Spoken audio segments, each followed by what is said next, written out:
So we are on first part of Bhagavad Gita and first chapter. Okay, uh, and in the first chapter we have already covered 4 sections, and today we will try to cover the fifth section, which is Arjuna's reason not to fight. What were Arjuna's reason of not fighting? So these are words number from 28 to 46. Okay, so uh, does anyone remember uh, what were Arjuna's reason of not fighting? We briefly touched upon, I think so. Another Pitamahan, Right, his compassion. Acharyan, Matulan, Bhratran, Right, Putran, right. Pautran, Sakhimstada. So he is so much Compassion. compassionate at the wrong time towards Right, his near and dear one. right, And right. he also probably felt that by killing them, the victory would not be, very sweet. Yeah, I will not be able to enjoy. What Yeah. is the purpose of that victory if I'm not able to enjoy? And and there was few more reasons. Anyone would like to share? Arjuna was under Yoga Maya. Yes, he was undoubtedly under Yog Maya, right? Which is why Krishna actually put him under Yog Maya. Uh, yes, mm, to get him into this position where he says that, I will not fight, and he gets into depression, bewilderment, confusion, and which is why, you know, then Krishna takes this opportunity to speak Bhagavad Gita. Yeah. And so the third reason what he says is that I will incur sinful activities, right? And the fourth reason he says that if everyone, all the kings will be killed, then the whole family tradition will be destroyed, right? So these were the basic 4 reasons which are highlighted in this chapter, right? And as Padmaji said, it was Krishna's plan to put Arjuna into this delusion, right, with the help of Yog Maya. In the next chapter, we'll see Arjuna put forwards one more, reason. Basically, that was his indecision. He was not clear what he should do, what he should not do, right? Uh, so basically, when does this bewilderment, confusion, depression arises? When we are too much attached to material things, right? Now, we should never think that Arjuna's position is same as our position. As Padmaji said, Arjuna was deliberately put into this condition with the help of Yoga Maya by Krishna, right? Actually, Arjuna had everything required to be successful, to win the battle, right? He had the right management skill, right environment, presence of Krishna, and all that, right? But then what happened? Why did Arjuna lose his mental balance, right? He got into depression, anxiety, and confusion. He was put by Krishna. And it is not that this Bhagavad Gita is relevant only when it was spoken by Krishna. Even now, if we see, not only so many people, but entire government are into a state of chaos, confusion. See what COVID has done, not only at individual level, not only at family, community, society, but even national and international level, right? All the governments are sort of helpless. It is whole chaos. So Krishna very well knew what will be the situation, specifically in Kali Yuga, right? So he took that opportunity to put Arjuna in that state so that he can deliver this Bhagavad Gita, right?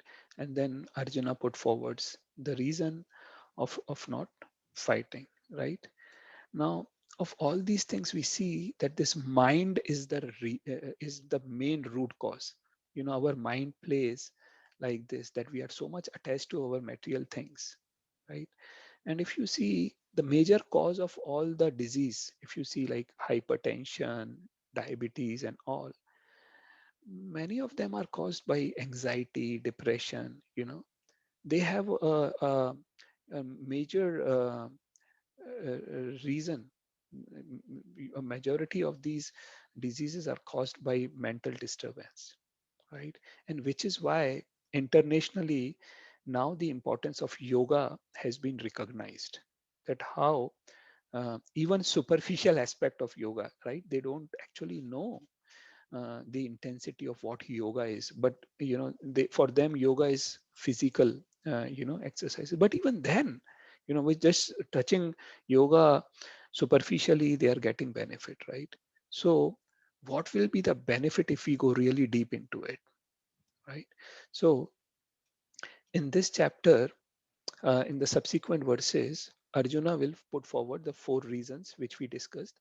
And in the second chapter, then Krishna will give answer to all these things. So basically, what we have written here, that Krishna transforms the battlefield into a classroom. And Krishna actually made that happen. He wanted that to happen, right? So let's go on to the first verse of today, which is verse number 28 of chapter first. Will anyone like to recite this verse?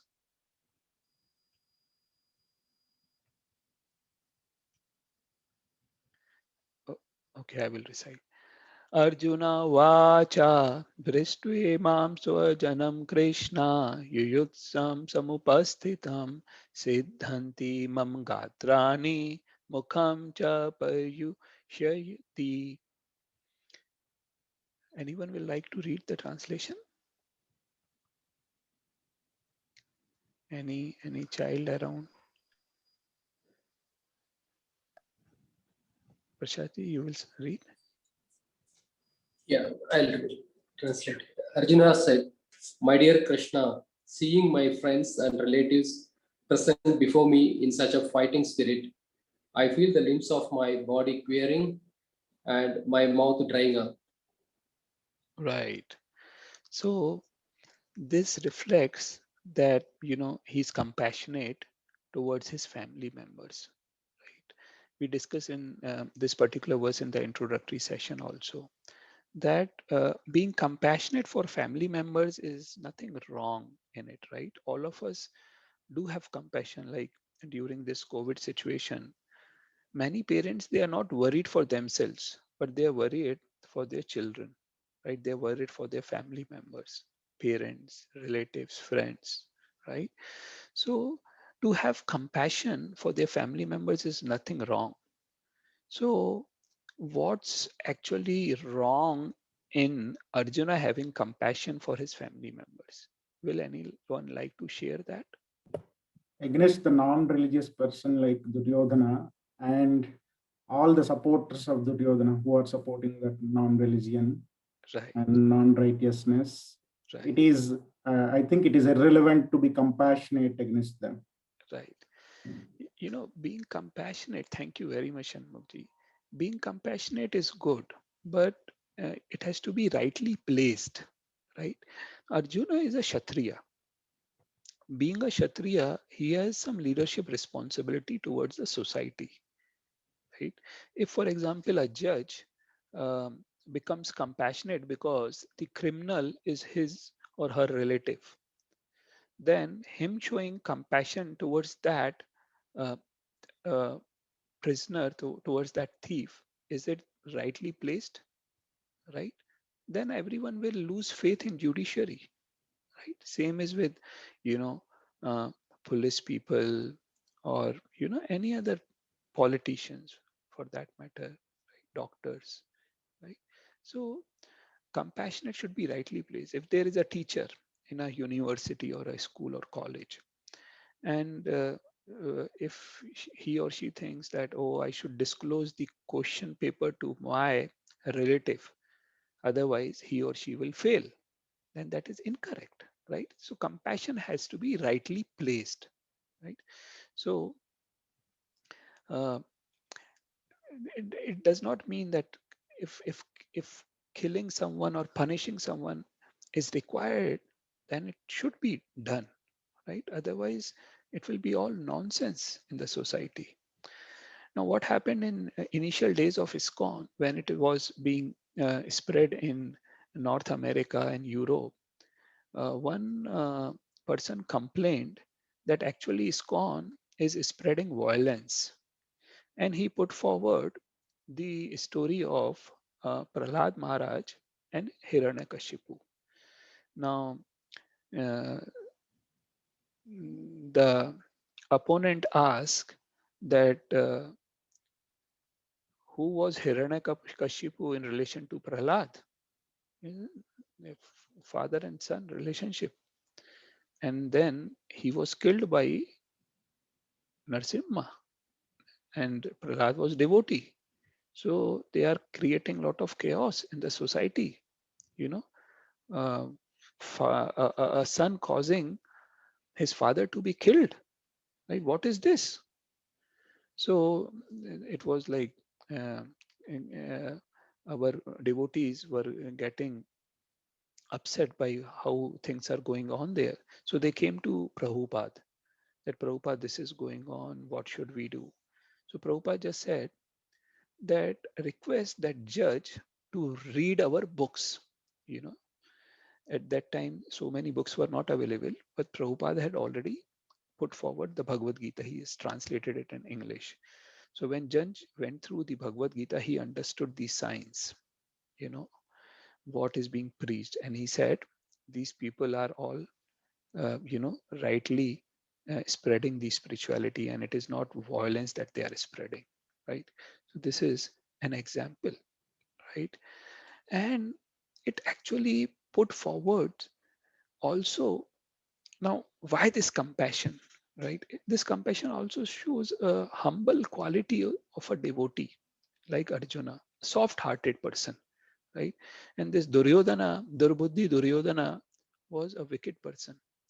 He would never consider if his relatives will be killed. But Arjuna was soft-hearted. A devotee will always have all good qualities. And this is highlighted in a verse of Srimad Bhagavatam, which is this verse from 5th canto, 18th chapter. This verse is there. Anyone will like to recite this verse?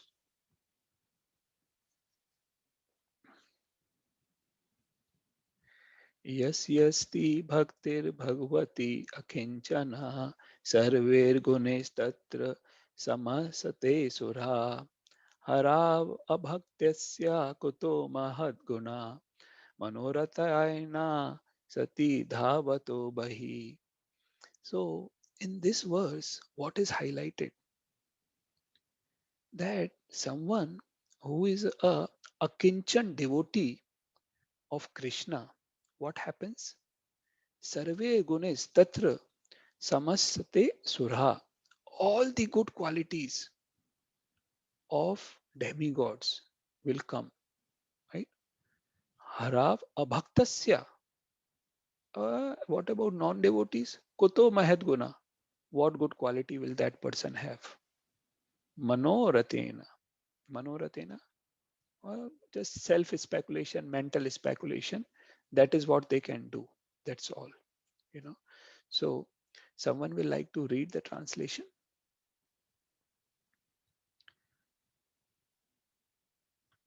Anyone can read.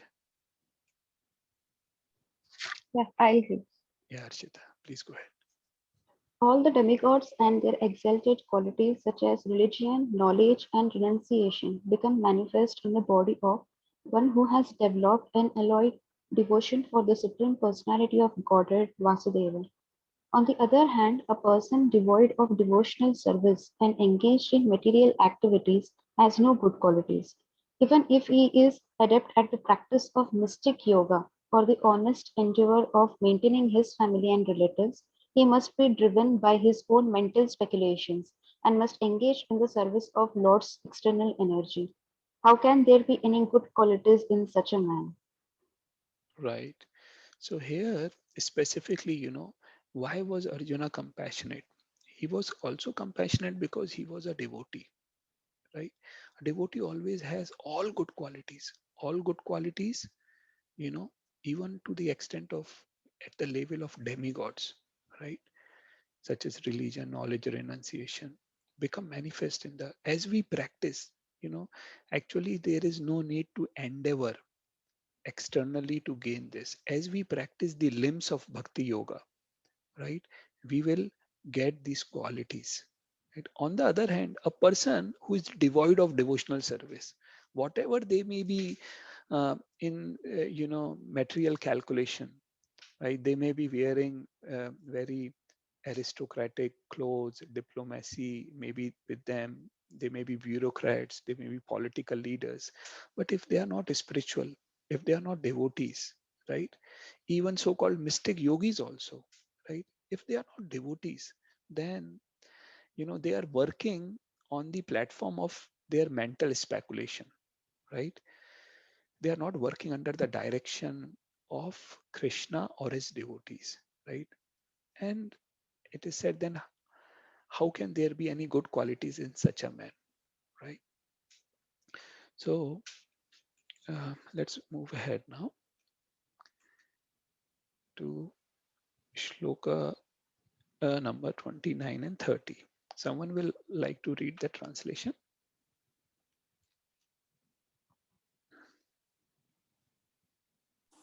I can read, Sumitji. I'll, Yeah. Anyone can read? Dipesh, you will like to oh, read? yeah, I'll read. Yeah, sorry. Okay, please go ahead. My whole body is trembling. My hair is standing on end. My bow Gandhiva is slipping from my hand, and my skin is burning. I am now unable to stand here any longer. I am forgetting myself, and my mind is reeling. I see only causes of misfortune, O Krishna, killer of the KC demon. Right, thank you very much. So basically, if you read the purport, what Prabhupada is highlighting here is that we already discussed that Arjuna was put in this situation by Krishna, right? In which he would forget his self-interest, right? So the signs of traveling and hair standing on end can be because of fear and can be also because of love for Krishna, a devotee.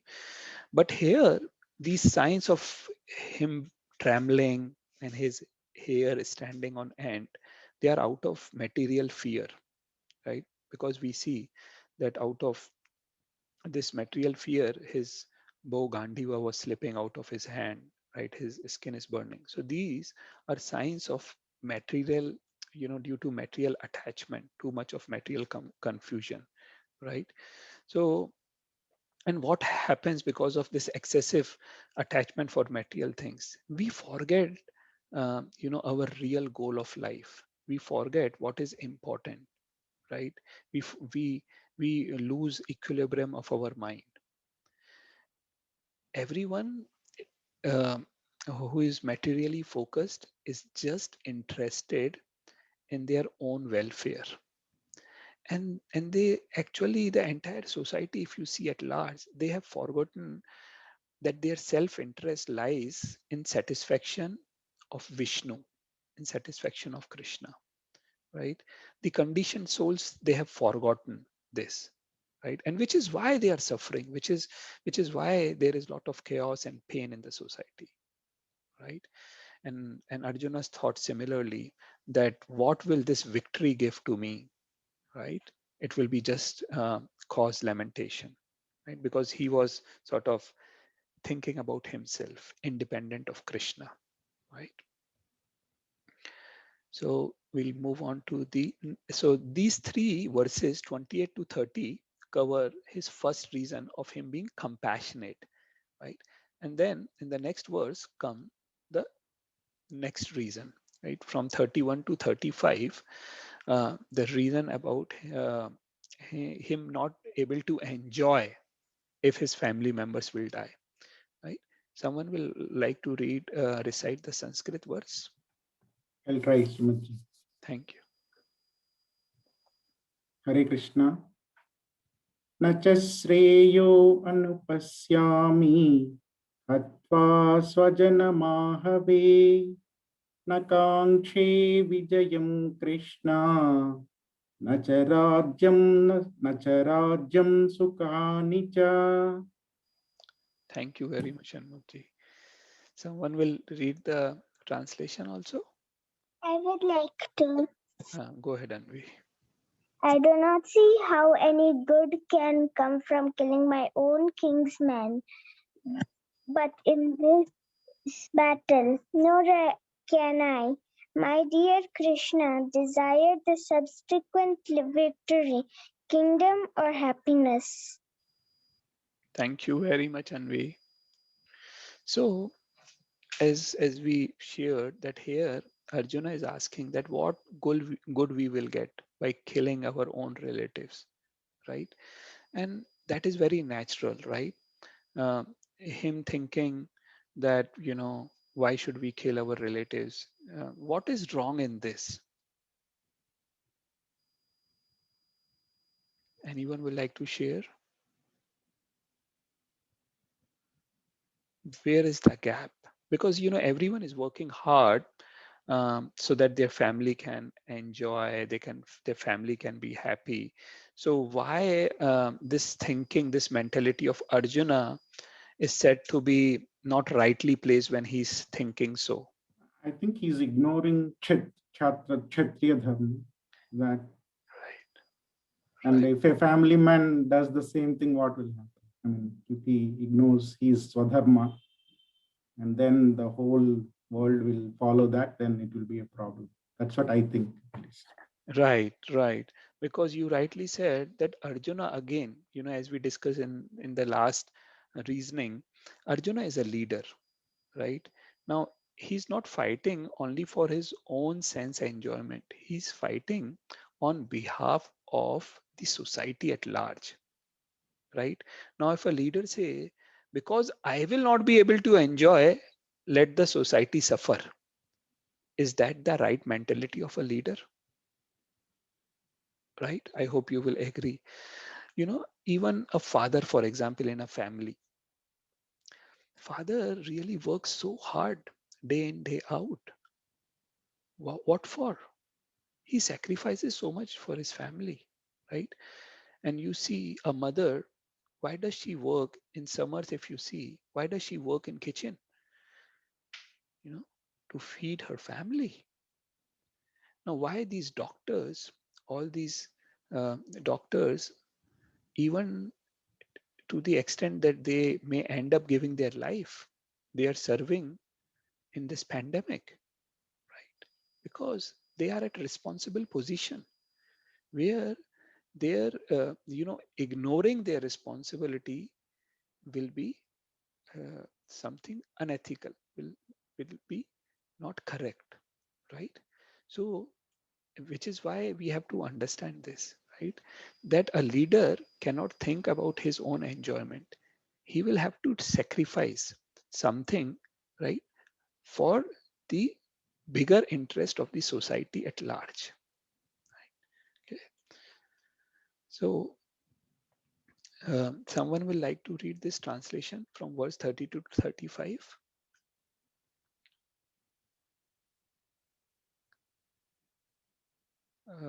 Ramya, you were trying to read last time. Will you like to Yeah, read? you can read, Smitji. Okay. O Govinda, of what avail to us are a kingdom, happiness, or even life itself, when all those for whom we may desire them are now arrayed on this battlefield. O Madhusudana, when teachers, fathers, sons, grandfathers, maternal uncles, fathers-in-law, grandsons, brothers-in-law, and other relatives are ready to give up their lives and properties and are standing before me. Why should I wish to kill them, even though they might otherwise kill me? O maintainer of all living entities, Janardana, I am not prepared to fight with them, even in exchange for the three worlds, let alone this earth. What pleasure will we derive from killing the sons of Dhritarashtra? Right. Thank you very much, Ramya.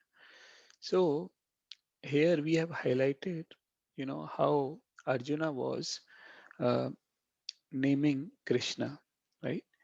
He said Krishna he addressed Krishna as Govinda, as Madhusudana, and as Janardana, right?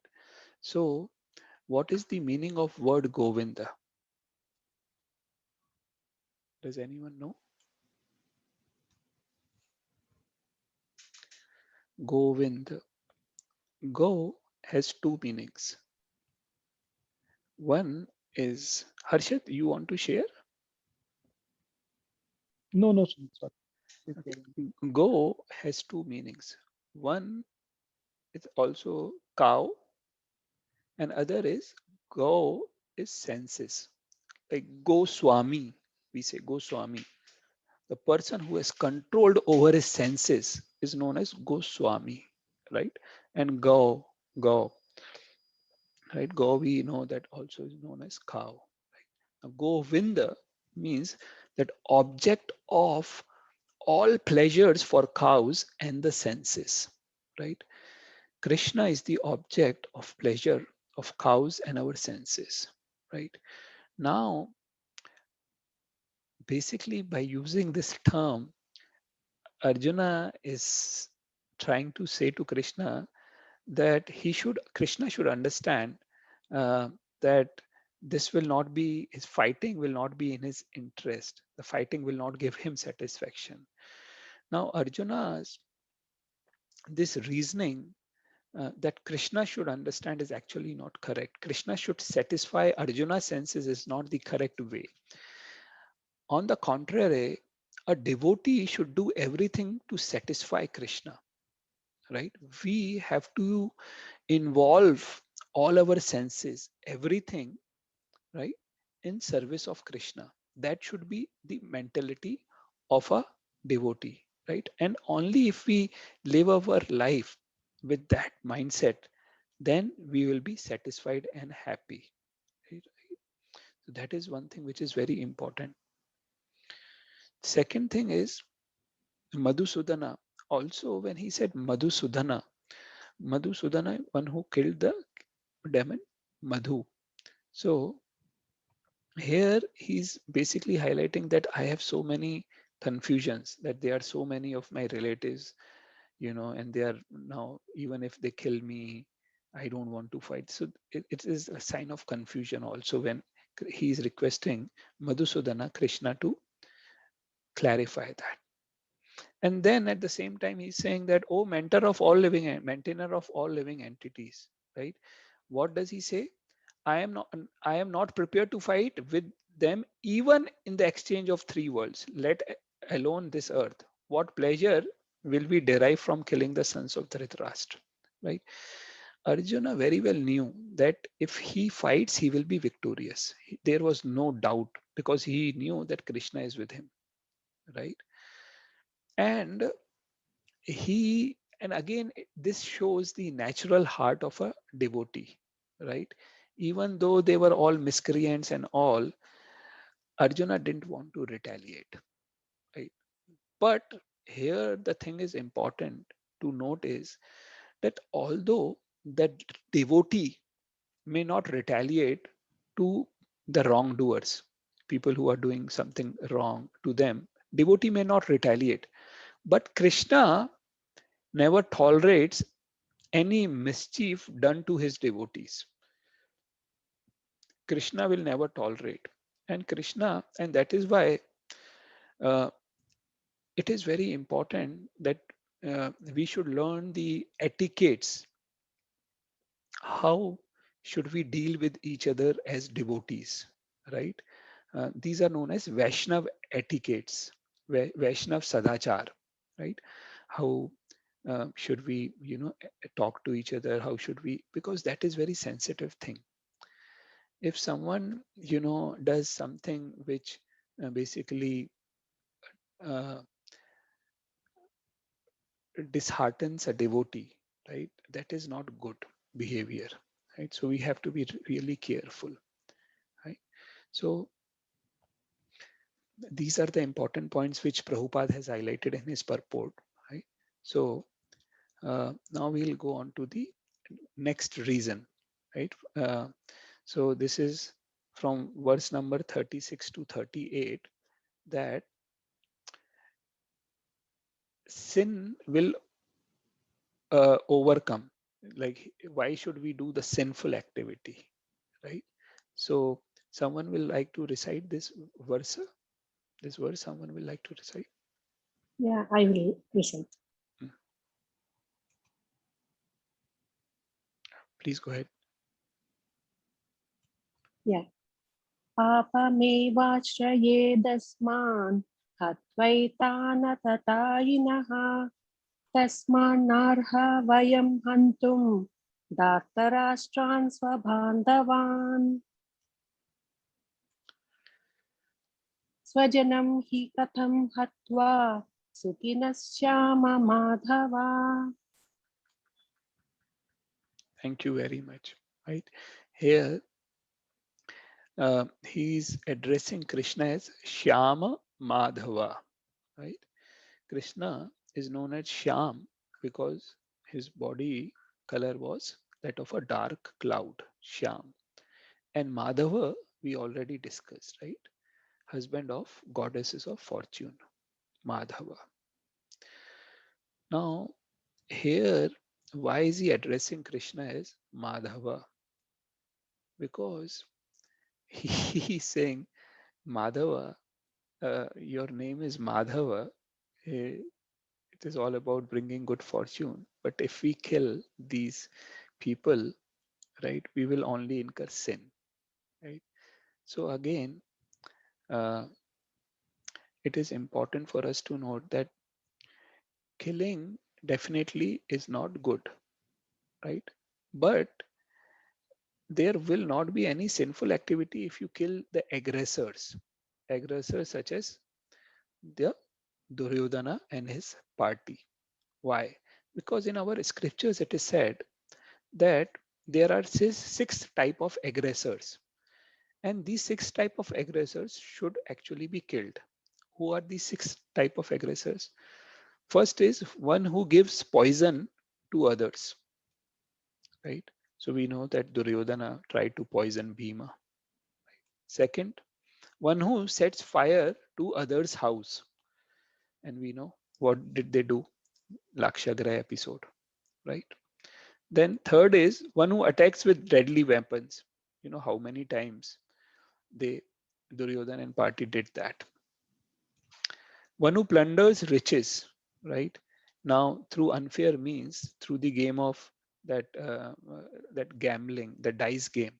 How by unfair means they try to plunder. They were trying to take Indraprasth, right, from Yudhishthir Maharaj, right? One who occupies another's land, and even after they have fulfilled, all their conditions, Duryodhana was not ready to give back Indraprasth to Pandavas, right? Does anyone know what does Dhritarashtra means?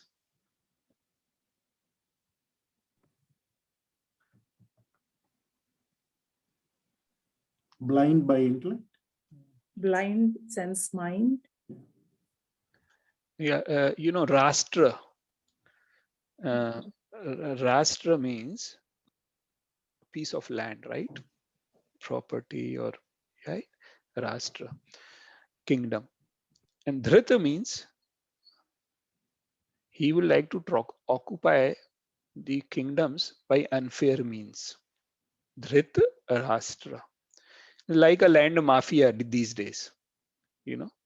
That is what they do. They will occupy others' land, government's land here and there. That is what Dhritarashtra would do. That is what he did. He had occupied Hastinapur by unfair means. He would not give it back to the Pandavas.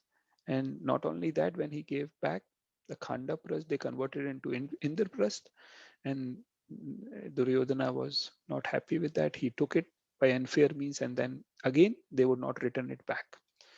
So that was the fifth reason, right? And then the sixth reason, one who kidnaps other's wife. So who kidnapped? Do you remember? Was there someone in Kaurava's party who was trying to kidnap another's wife? Jayadratha, right? Jayadarath was trying to kidnap Draupadi. So if if if there is an aggressor who has done one of these things, as per scripture, should be uh, the punishment would be they should be killed. And this Duryodhana, he had done all of them, right? So he should be killed. There will not be any sinful activity, right? If we kill these aggressors, right? Now there is one important point again, which has been highlighted in the purports by Srila Prabhupada, is a comparison between Arth Shastra and Dharma Shastra. Now, Arth Shastra talks about politics and sociology, right? While Dharma Shastra talks about religion and saintly behavior, right? So here Arjuna was trying to put forward that Dharma Shastra is actually superior to Artha Shastra. Whatever the reason, the behavior of a saintly person is more important. So Arjuna wanted here to be saintly, saying that Dharma Shastra is better than Artha Shastra, right? But actually, Krishna, when he put forward his reasoning, uh, right? When he addresses Arjuna's question, actually he says that Gyan Shastra is even higher than Dharma Shastra. Transcendental knowledge is even higher than Dharma Shastra, which is why in second chapter, he says that, you know, uh, you should look beyond the Vedas, right? Look beyond the Vedas in a transcendental sense, right? So that is where it is important to note that. So someone will like to read the translation.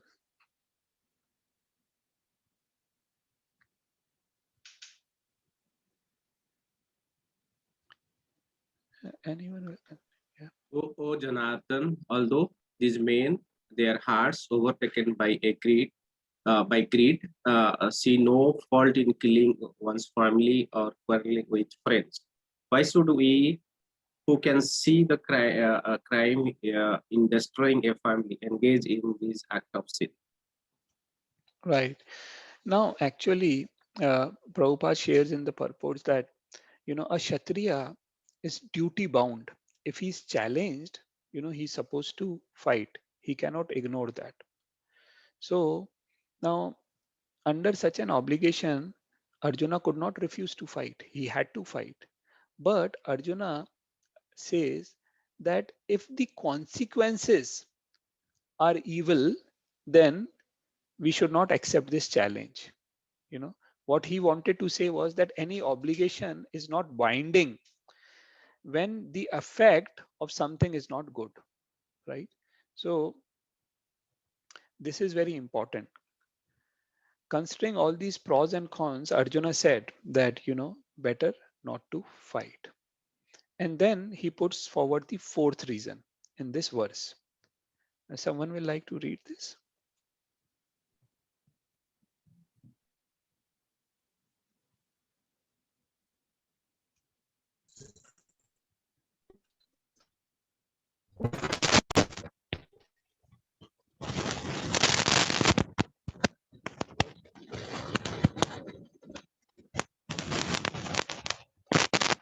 Ranjit Prabhu, there is a lot of disturbance, I think so. Okay. Okay. Someone else will like to read? Shirisha ji, you will... Can I listen? Yes, Yeah. please.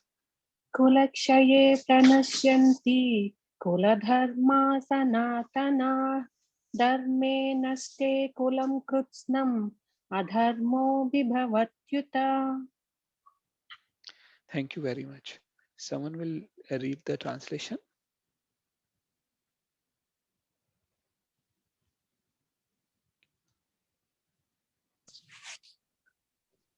Yeah.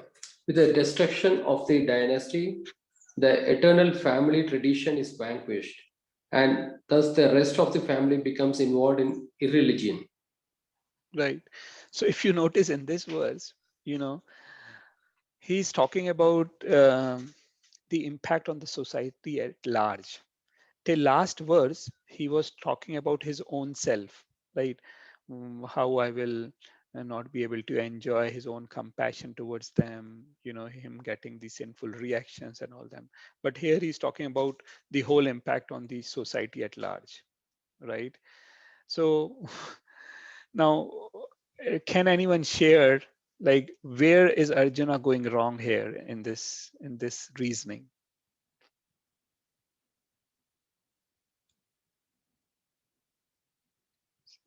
See, Arjuna's reason are valid because um, all the powerful kings were there on the battlefield of Kurukshetra. And if they will die, then what will happen? You know, there will be destruction of entire dynasty. The whole traditions will be spoiled. No one will be there to take care, to rule, to guide people, right? If everyone dies. Now, the thing is that if Krishna is there, right? And Krishna is who? Is Vedescha Sarver Aham Eva Vedyo. That he is father of religion, right? He is father of mankind. If he's there, should Arjuna speak about that how there would be widespread religious activity? If Krishna wants him to fight, right, then why should he question? For example, in our company, if a CEO is asking us to do something, right, they would have already thought of all the pros and cons, and they decide that team should um, you know uh, go ahead and execute a project, right? In our house, for example, during COVID situation, now should children ask parents, Mummy, I'm not seeing the flour is there, no flour is there. How will you serve us chapati? There is no rice there. When mummy and papa are there, parents are there, should they be questioning that? Have we ever questioned our parents that how are they going to feed us tomorrow?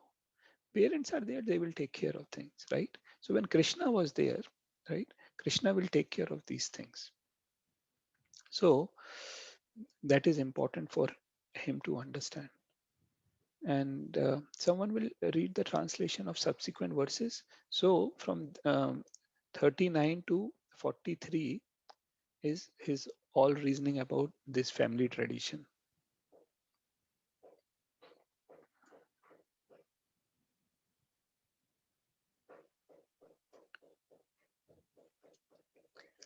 Harshad, you will read? Yes, Sunil. Yeah, please go ahead. When irreligion is prominent in the family, O Krishna, the women of the family become polluted. And from the degradation of womanhood, O descendant of Vrishni, comes unwanted progeny. An increase of unwanted population certainly causes hellish life both for the family and for those who destroy the family tradition. The ancestors of such corrupt families fall down because of the performances for offering them food and water are entirely stopped. Thank you, Harshad. So here it is highlighted that if those all the people who are supposed to take care of dharma, rule the earth, uh, if all of them will die, then who will take care of religious things, right? Because if there is no one to protect women, what will happen? People will exploit them. Prabhupada writes that a woman should always be protected when they are small by their father, when they grow by their husband, right? Thereafter by their children. So women in our culture, in our Vedic culture, they were always protected, right? They were very important part of the society. That is why they were given so much of shelter, so much of protection, right? Everything was here. Arjuna is highlighting the importance of, you know, the women, that how if these people will be killed, then who will take care of them, right? And there will be whole destruction, or of family tradition. Not only that, but who will then offer um, uh, uh, the pitradan to forefathers, because that is a tradition in Vedic culture, right? um, that if we don't offer prasadam to our forefathers, then how are they going to be helped, right? Otherwise they will all fall down if we don't offer. So the important thing here is that as devotees, you know, when we are offering food, bhoga, to Krishna, it becomes prasad, right? And when we eat prasad, right, and we distribute this prasad, when we offer our this to our forefathers, this is what is going to help our forefathers. When we are chanting, thinking about them, that is what is going to help our forefathers, right? And it is also important to understand one important fact, which Prabhupada is highlighting in the purports, that actually for a devotee, for a pure devotee, someone who is in the stage of bhava and prema, there is no material obligation. And this is highlighted in Srimad Bhagavatam. Someone will like to recite this?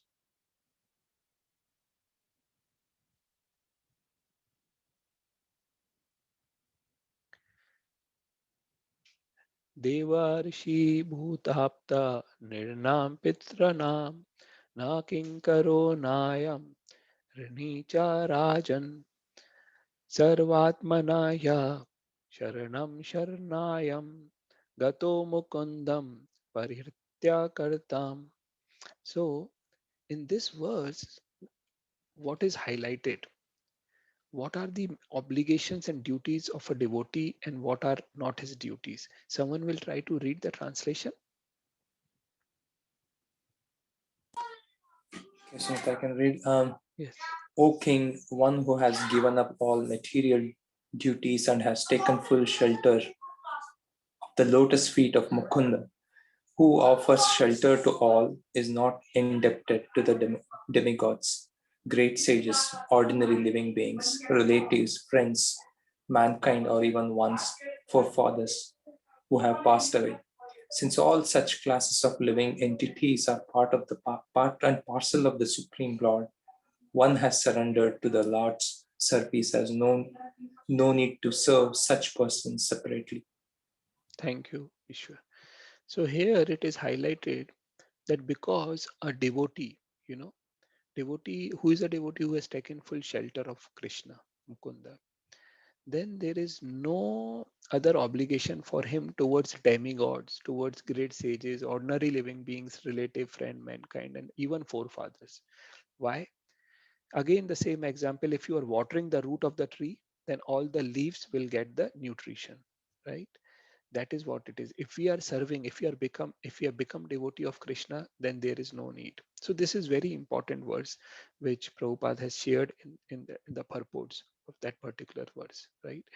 So while the common people, according to Varna Ashram Dharma, they have certain obligation, but a pure devotee is above the rules and regulations of Varna Ashram, which is what is highlighted in this particular verse.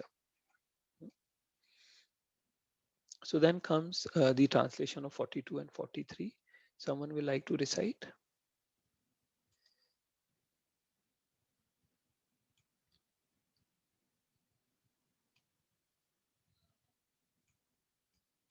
Anyone can read?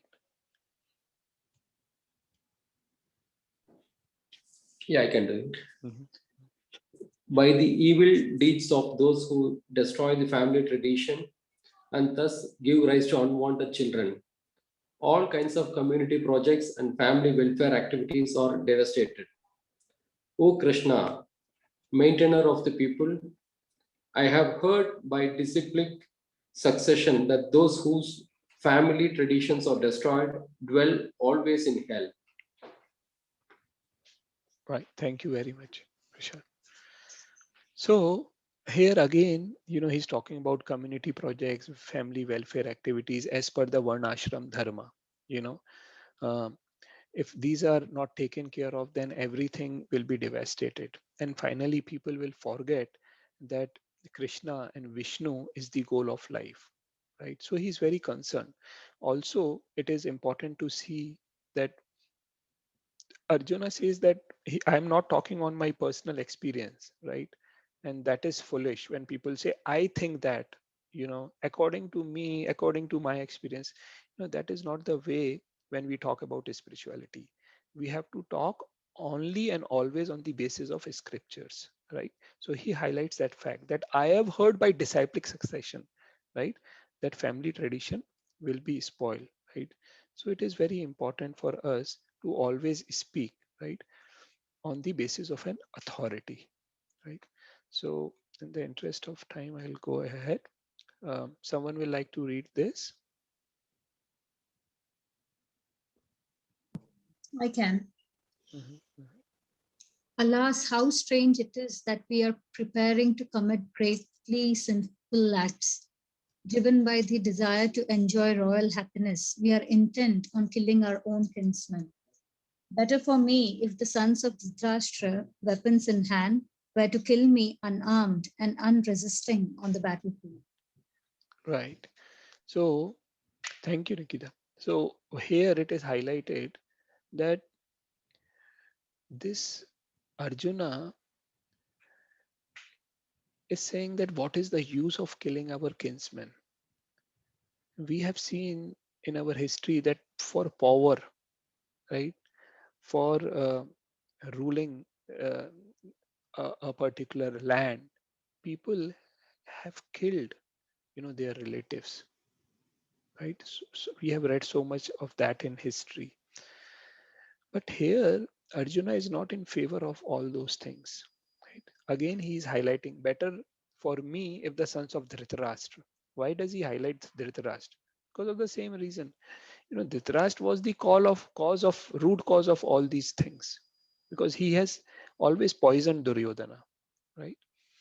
And here he's saying that although he was a Kshatriya, although Arjuna was a Kshatriya, he's saying, even if they want to kill me unarmed, I am fine with it. I am not going to retaliate.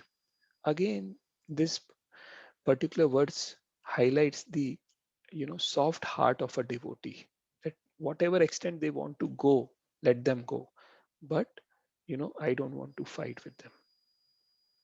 And then in the last verse of this chapter, um, Sanjay is sharing what did Arjuna do. So will someone like to read this?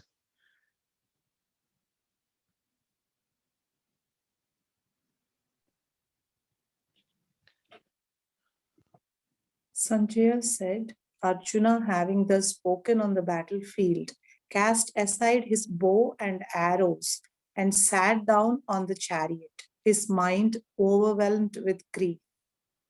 Right. Will you also like to read the Sanskrit? Which somebody else reads, sir. Yeah. Someone else will like to read? Shirisha ji? Yeah, I can. I can read. Yeah. Yeah. एवं मुक्त्वार्जुना सङ्ख्ये रथोपस्थ उपाविशत् विसृज्य ससरं चापं शोकसंविघ्नमानसः. Thank you very much. So here again Sanjay is saying that how Arjuna was afflicted with so much of lamentation. He just kept his bow and aside, right?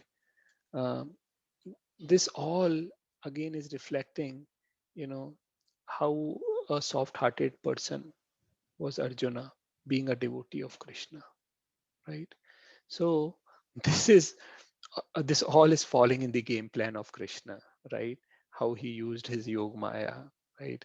How Krishna put Arjuna in complete dilemma, right? Seeing the battlefield, he went into almost depression.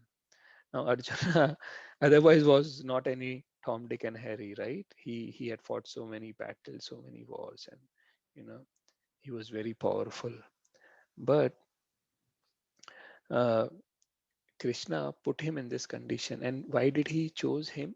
Because Arjuna was his devotee, Bhakto si me sakha cheti, right? Which is why he was ready to take the rahasyam hi etat uttamam, which is why he was qualified to understand the mystery science of Bhagavad Gita. Bhagavad Gita is open to all. But this Bhagavad Gita cannot be understood by anyone if person is not falling in line of the prerequisite. And what is the prerequisite? Bhakto si me sakha cheti. If someone is not a devotee and does not think of a relationship with Krishna, then people will only mislead themselves and mislead people at large. So this should be understood from the viewpoint of Arjuna, right? From the viewpoint what Krishna thought, who is qualified to understand Bhagavad Gita, right? So this is the uh, last slide for today. And I just want to check if anyone has any comment, question, suggestion, anything.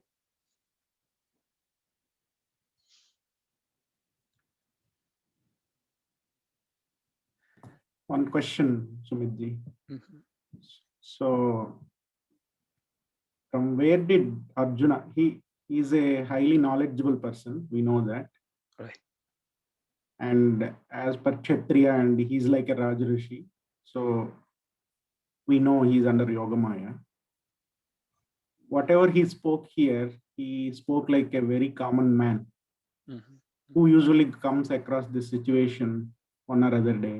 Mhm. Mhm. So is that he learned from somewhere, and or that Maya itself made him to speak like this? Okay, so very good question, and I will give you a reply with an example, from scriptures. Now, Devki and Vasudev always knew the position of Krishna, that he is the supreme personality of Godhead, right? But Yashoda and Nand Maharaj never knew his supreme position, right?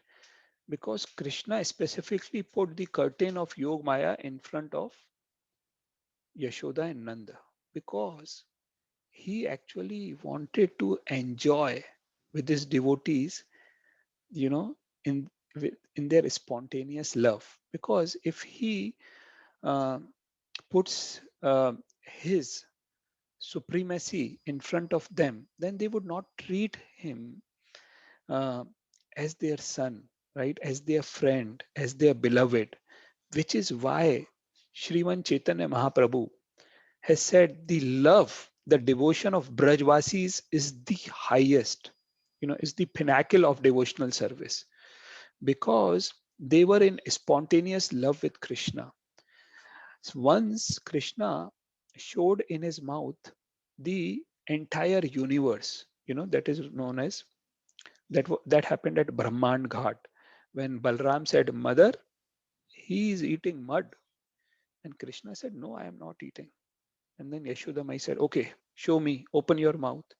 And then when he opened his mouth, Mother Yashoda could see the entire universe in his mouth, you know.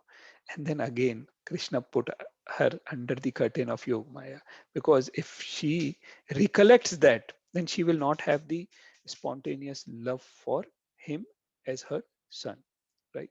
So here, Krishna put Arjuna under Yog Maya, right? So Arjuna didn't know that, he was acting like a puppet in the hand of Krishna, basically.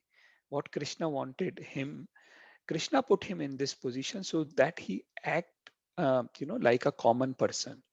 And then Krishna wanted to develop a platform on which,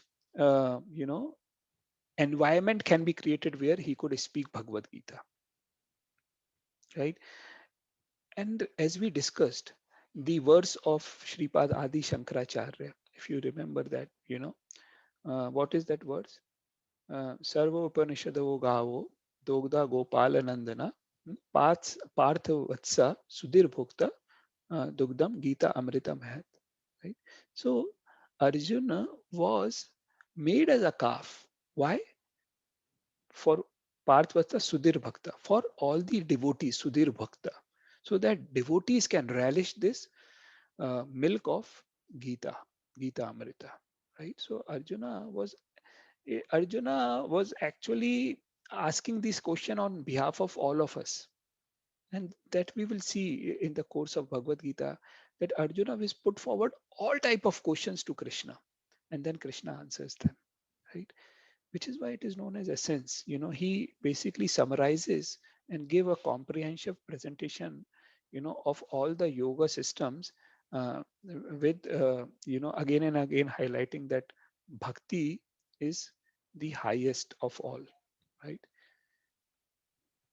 Does that answer your question, Shanmukji? Yes. So what I understand is ultimately he wants to push Arjuna into a situation such that the plot, we know that he wants to create the platform, but as you mentioned, that love, like the Brindavan people right, enjoyed with Krishna. If they know that he's God, yes, then they may not enjoy that. And then here also, they will become like Dwarkavasis. yeah, and if they know about Krishna, then they will become like Dwarkavasi. Yeah, correct. Yeah, I understand. right. Thank you. So Krishna in a specific situation puts his specific under the Yogmaya curtain to relish a particular pastime, right? So I gave you example of that Braj Bhakta, which can correlate to that how Krishna has put Yogmaya in front of Arjuna, right? Okay. Any other question or any comment, any suggestion? Okay. If not, so we will end the session here.